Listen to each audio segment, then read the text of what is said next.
When I first read the story of Adam and Eve in the Garden of Eden, I thought it was straightforward. A serpent, a forbidden fruit, a choice, and consequences. It all seemed simple. A snake tricked Eve, and humanity paid the price. That's the version most of us grew up hearing. But when I started looking deeper into the original Hebrew text of the Bible, I discovered something surprising. The serpent wasn't just a snake. In fact, the Hebrew language reveals that there's much more going on in this story than I ever imagined. Let me share with you what I learned. We all know the basics. God placed Adam and Eve in a beautiful garden and gave them one rule: don't eat from the tree of the knowledge of good and evil. Along came a serpent, who convinced Eve to eat the forbidden fruit. She shared it with Adam, their eyes were opened, and they realized they were naked. Because of their disobedience, God expelled them from the garden. It's a story often used to explain the origins of sin and human suffering. The serpent is usually portrayed as a cunning snake, slithering, sneaky, and evil. But was it really a snake? The Hebrew text offers a deeper understanding. The Hebrew word used for serpent in Genesis 3 is nachash. This word is fascinating because it carries multiple meanings. In most English translations, it's simply rendered as serpent or snake. But in Hebrew, words are rich with layers of meaning, and nachash is no exception. When I first read about these meanings, I was shocked. If nachash can mean more than just a snake, then what does that say about the story of Genesis? Let's explore each of these meanings. One of the most intriguing aspects of nachash is its connection to divination and hidden knowledge. In Genesis 3 verse 1, the serpent speaks to Eve and questions God's command. It promises her knowledge, a kind of wisdom that only God had before. The serpent says, "You will be like God, knowing good and evil." Genesis 3 verse 5. This isn't just a random temptation, it's the lure of forbidden knowledge. The serpent isn't simply tricking Eve, it's offering her something powerful, something humans were not meant to have. In many ancient cultures, serpents and other beings were symbols of wisdom, mystery, and hidden truths. Could the serpent represent more than a literal animal? Could it symbolize the temptation of seeking knowledge beyond what God allows? The idea of nachash, meaning shining one, adds another layer to the story. Imagine the serpent not as a snake slithering on the ground but as a radiant, beautiful figure. Some scholars suggest that this being could have been angelic or supernatural in appearance. In 2 Corinthians 11 verse 14, Paul writes that Satan himself masquerades as an angel of light. This description fits the idea of a deceiver who appears attractive and trustworthy but has dark intentions.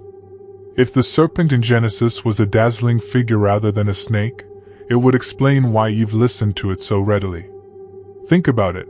Would Eve be so easily convinced by a talking snake? Or was she drawn in by something far more captivating? A radiant being offering divine knowledge would have been much more tempting.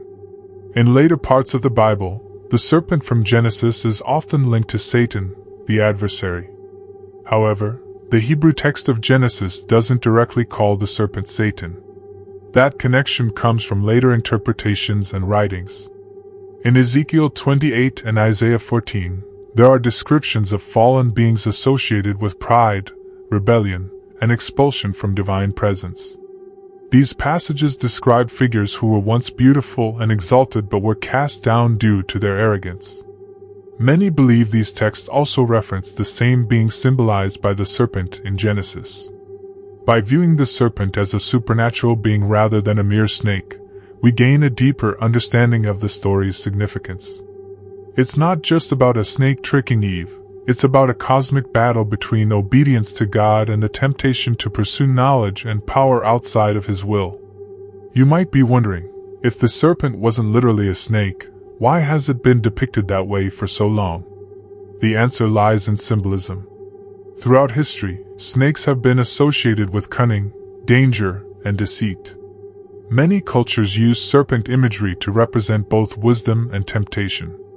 The Bible often uses metaphors and imagery to convey deeper truths. The serpent could be a metaphor for a deceptive force or being rather than a literal animal.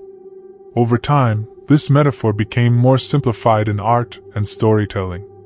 Another key part of the story is Eve's decision to eat the fruit.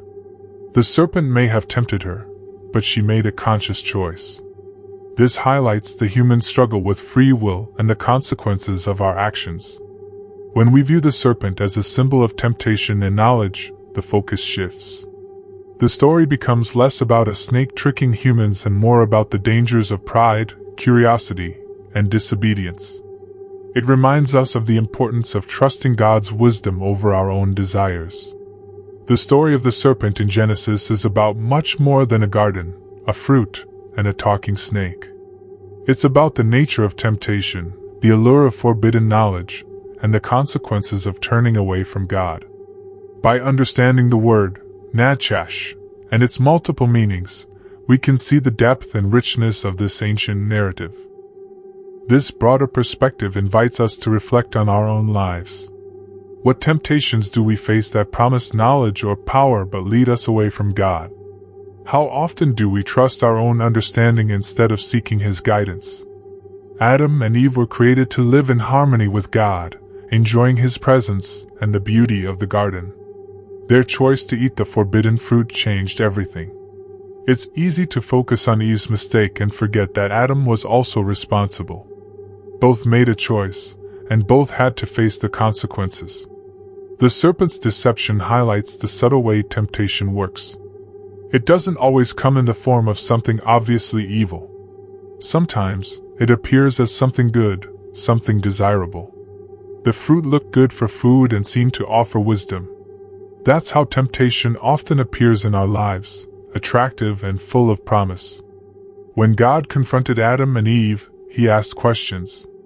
He didn't immediately accuse. He gave them a chance to speak. This shows God's character. He is just, but He is also merciful. However, justice required consequences.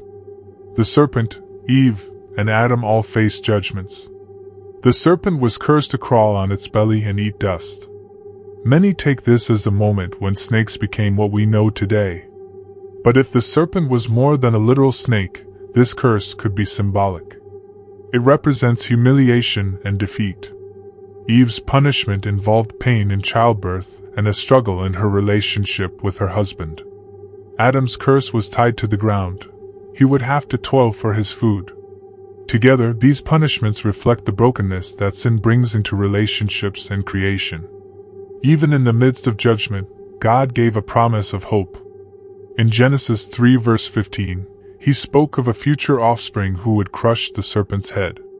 This is often seen as the first prophecy of Jesus Christ, who would defeat sin and death. This promise reminds us that God's plan for redemption was already in motion. The fall wasn't the end of the story.